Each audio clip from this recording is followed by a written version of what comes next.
This is a quick example of adaptive feeding strategies in a generalist species.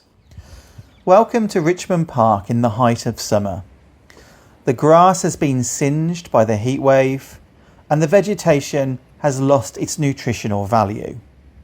These red deer stags are now foraging under the oak trees in the park, which have suddenly produced a bumper crop of acorns.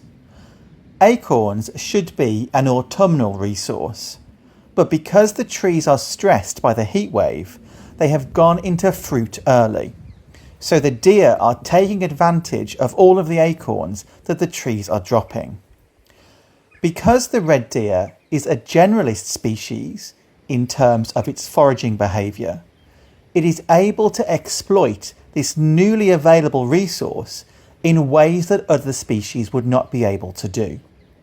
So by accessing the sudden glut of acorns, the deer have switched from foraging on their usual grasses, bushes, shrubs and tree leaves to accessing this suddenly available crop of acorns. And this is not just seen in one particular age group, such as the stags that were in the previous part of the video, but also here as well in a female, a hind, and her well-grown calf. These animals too can exploit this newly available resource by changing their foraging behaviour. Specialist species, which are unable to move away from a foraging niche into a newly available resource, would not be able to perform this behaviour and would therefore struggle to survive in such depleted resource times.